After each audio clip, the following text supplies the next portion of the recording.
ನಮಸ್ಕಾರ. ಸಿರಿಗನ್ನಡ ಪಠ್ಯಪುಸ್ತಕದ 10ನೆಯ ತರಗತಿಯ ಪದ್ಯಗಳ ಭಾವಾರ್ಥ. ಪದ್ಯ 7 ವೀರಲವ. ಬರೆದವರು ಲಕ್ಷ್ಮೀಶ.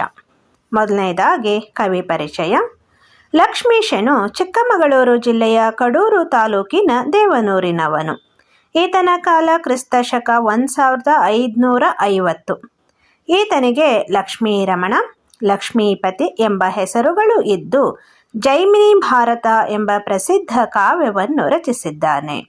ಲಕ್ಷ್ಮೀಶ ಕವಿಗೆ ಉಪಮಾಲೋಲ, ಕರ್ನಾಟಕ ಕವಿಚೂತವನ ಚೈತ್ರ ಎಂಬ ಬಿರುದುಗಳಿವೆ. ಪದಗಳ ಅರ್ಥ: ಅಂಜಿ ಹೆದರಿ, ಅಗಡು ಶೌರ್ಯ, ಅಬ್ದಿಪ ವರುಣ, ಅರ್ಪರ್ ಸಮರ್ಥರು, ಉಪವನ ಉದ್ಯಾನವನ, ಉರ್ವಿ ಭೂಮಿ, ಕದಳಿ ಬಾಳೆ, ಚರಿಸು ಸಂಚರಿಸು, ತುರಂಗ ಕುದುರೆ, ನೃಪ ದೊರೆ, ನೆತ್ತಿ ಹಣೆ, ಪಸುರು ಹಸುರು, ಬಂಜೆ ವಂದ್ಯ, ಸಂತಾನವಿಲ್ಲದವಳು, ಬಡಿ ಹೊಡೆ ಅಥವಾ ಚೆಚ್ಚು, ಮುಳಿ ಕೋಪ, ಲಿಖಿತ ಬರಹ, ವಾಜಿ ಕುದುರೆ, ವಾಸಿ ಪ್ರತಿಜ್ಞೆ, ಹಯ ಕುದುರೆ. ಈಗ ಒಂದೊಂದೇ ಪದ್ಯ ಭಾಗದ ಸಾರಾಂಶವನ್ನು ನೋಡೋಣ. ಮೊದಲನೇ ಪ್ಯಾರ.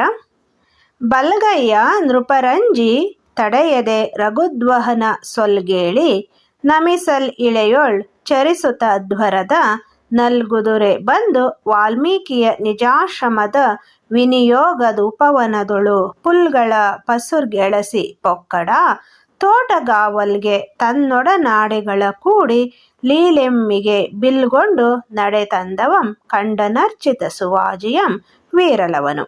ಈ ಪದ್ಯದ ಸಾರಾಂಶ ಈ ರೀತಿಯಾಗಿರುತ್ತೆ. ಶ್ರೀರಾಮನ ಹೆಸರನ್ನು ಕೇಳಿ ಹೆದರಿ ಕುದುರೆಗೆ ನಮಸ್ಕರಿಸಿ ಬಿಟ್ಟು ಕಳುಹಿಸಲು ಯಾಗದ ಕುದುರೆಯು ಭೂಮಿಯ ಮೇಲೆ ಸಂಚರಿಸುತ್ತಾ ವಾಲ್ಮೀಕಿಯ ವಾಸವಿದ್ದ ಆಶ್ರಮದ ಉದ್ಯಾನವನದ ಹಸುರನ್ನು ಬಯಸಿ ಹೊಕ್ಕಿತು. ಆಗ ಆ ತೋಟದ ರಕ್ಷಣೆಗೆ ಇದ್ದು ತನ್ನ ಜೊತೆಗಾರರ ಜೊತೆಗೆ ಆಟವಾಡುತ್ತಿದ್ದಲ್ಲವನು ಬಿಲ್ಲನ್ನು ಎತ್ತಿಕೊಂಡು ಬರುವಾಗ ಉತ್ತಮವಾದ ಕುದುರೆಯನ್ನು ಕಂಡನು. ಈ ಪದ್ಯ ಭಾಗದಲ್ಲಿ ಶ್ರೀರಾಮನ ಶೌರ್ಯ ಮತ್ತು ಲವನ ವಯೋಸಹಜ ಕುತೂಹಲ ವ್ಯಕ್ತವಾಗಿದೆ. ಎರಡನೇ ಪ್ಯಾರ. ಎತ್ತಣ ತುರಂಗಮಿದು ಪೊಕ್ಕು ಪೂದೋಟಮಂ ತೊತ್ತಳದುಳಿದುದು ವಾಲ್ಮೀಕಿ ಮುನಿನಾಥನೇ ಪೊತ್ತು ಮಾರೈವುದೆಂದೆನಗೆ ನೇಮಿಸಿ ಪೋದನ್ ಅಬ್ಧಿಪಂ ಕರೆಸಲಾಗಿ ಮತ್ತೆ ವರುಣನ ಲೋಕದಿಂಬಂದು ಮುಳಿದಪನೇ ಎನ್ನುತ್ತಾ ಹಯದೆಡೆಗೆ ನಡೆತಂದು ನೋಡಲ್ ಅದರ ನೆತ್ತಿಯೊಳ್ ಮೆರೆವ ಪಟ್ಟದ ಲಿಖಿತಮಂ ಕಂಡು ಲವನೋದಿ ಕೊಳುತ್ತಿರ್ದನು. ಈ ಪದ್ಯ ಭಾಗದ ಭಾವಾರ್ಥ ಅಥವಾ ಸಾರಾಂಶ: ಯಾವ ಕಡೆಯ ಕುದುರೆ ಇದು? ಹೂತೋಟವನ್ನು ಹೊಕ್ಕು ತುಳಿಯುತ್ತಿದೆಯಲ್ಲ. ವಾಲ್ಮೀಕಿ ಋಷಿಗಳು ತೋಟವನ್ನು ಆರೈಕೆ ಮಾಡಲು ನನಗೆ ನೇಮಿಸಿ ವರುಣದೇವನು ಕರೆಯಲಾಗಿ ಹೋದರು.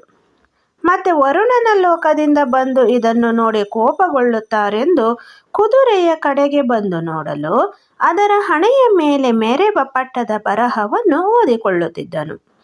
ಈ ಪದ್ಯ ಭಾಗದಲ್ಲಿ ಲವನ ಜವಾಬ್ದಾರಿ ಮತ್ತು ಲವನ ವಯೋಸಹಜ ಕುತೂಹಲ ವ್ಯಕ್ತವಾಗಿದೆ. ಮೂರನೇ ಪ್ಯಾರ. ಊರ್ವಿಯೊಳ್ ಕೌಸಲ್ಯ ಪಡೆದ ಕುವರಂ ರಾಮನ್ ಒರ್ವನೇ ವೀರನಾಥನ್ ಯಜ್ಞತುರಗಮಿದು ನಿರ್ವಹಿಸಲ್ ಆರ್ಪರ್ ಆರಾದೊಡಂ ತಡೆಯಲೆಂದಿರ್ದ ಲೇಖನವನ್ನೋದಿ ಗರ್ವಮಂ ಬಿಡಿಸದಿರ್ದೊಡೆ ತನ್ನ ಮಾತೆಯಂ ಸರ್ವಜನಮಂ ಬಂಜ ಎನ್ನದಿರ್ದಪುದೆ ತನಗುರ್ವ ತೋಳ್ಗಳಿವೇತಕೆಂದು ಸಲೆವಾಸಿಯಂ ತೊಟ್ಟು ಲವನುರಿದೆದ್ದನು. ಈ ಪದ್ಯ ಭಾಗದ ಭಾವಾರ್ಥ ಅಥವಾ ಸಾರಾಂಶ: ಭೂಮಂಡಲದಲ್ಲಿ ಕೌಸಲ್ಯ ಪಡೆದ ಕುಮಾರ ಶ್ರೀರಾಮನೊಬ್ಬನೇ ವೀರನು. ಆತನ ಯಾಗದ ಕುದುರೆ ಇದು. ನಿರ್ವಹಿಸಲು ಸಮರ್ಥರಾದವರು ಯಾರಾದರೂ ಇದ್ದರೆ ತಡೆಯಲಿ ಎಂದು ಇದ್ದ ಲೇಖನವನ್ನು ಓದಿ ಅಹಂಕಾರವನ್ನು ಬಿಡಿಸದೇ ಇದ್ದರೆ ನನ್ನ ತಾಯಿಯನ್ನು ಎಲ್ಲ ಜನರು ಬಂಜೆ ಎನ್ನದೇ ಇರುವರೆ. ತನಗೆ ಇರುವ ಈ ತೋಳುಗಳು ಏತಕ್ಕೆ ಬೇಕು ಎಂದು ಪ್ರತಿಜ್ಞೆಯನ್ನು ಕೈಗೊಂಡು ಲವನು ಕೋಪಗೊಂಡನು. ಈ ಪದ್ಯಭಾಗದಲ್ಲಿ ಲವನು ಹುಟ್ಟಿದ್ದು ಋಷ್ಯಾಶ್ರಮದಲ್ಲಾದರೂ ಸಹಜವಾದ ಕ್ಷಾತ್ರಗುಣ ವೀರತೆ ವ್ಯಕ್ತವಾಗಿದೆ. 4ನೇ ಪ್ಯಾರ.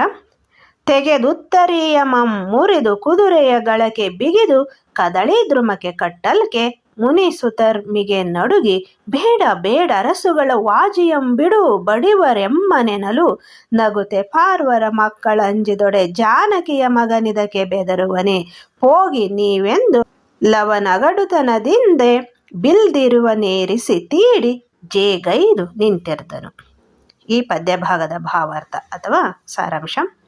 ಲವನು ತೊಟ್ಟಿದ್ದ ಉತ್ತರೀಯದಿಂದ ಕುದುರೆಯ ಕೊರಳಿಗೆ ಬಿಗಿದು ಬಾಳೆಯ ಗಿಡಕ್ಕೆ ಕಟ್ಟಿದಾಗ ಅಲ್ಲಿದ್ದ ಮುನಿಗಳ ಮಕ್ಕಳೆಲ್ಲರೂ ಬೇಡ ಬೇಡ ರಾಜರ ಕುದುರೆಯನ್ನು ಬಿಡು, ನಮ್ಮನ್ನು ಅವರು ಬಡಿಯುತ್ತಾರೆ ಎನ್ನಲು ನಗುತ್ತ ಬ್ರಾಹ್ಮಣರ ಮಕ್ಕಳು ಹೆದರಿದರೆ ಜಾನಕಿಯ ಮಗನಾದ ನಾನು ಇದಕ್ಕೆ ಹೆದರುವೆನೆ, ಹೋಗಿ ನೀವು ಎಂದು ಲವನು ಶೌರ್ಯದಿಂದ ಬಿಲ್ಲನ್ನು ಎದೆಗೇರಿಸಿ ನಿಂತಿದ್ದನು.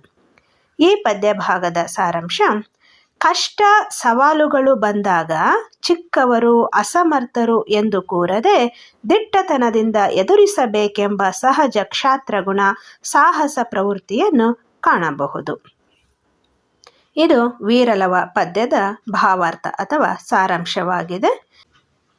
ಈ ವಿಡಿಯೋ ನಿಮಗೆ ಇಷ್ಟವಾಗಿದ್ದಲ್ಲಿ ಸಬ್ಸ್ಕ್ರೈಬ್ ಮಾಡಿ. ಧನ್ಯವಾದ.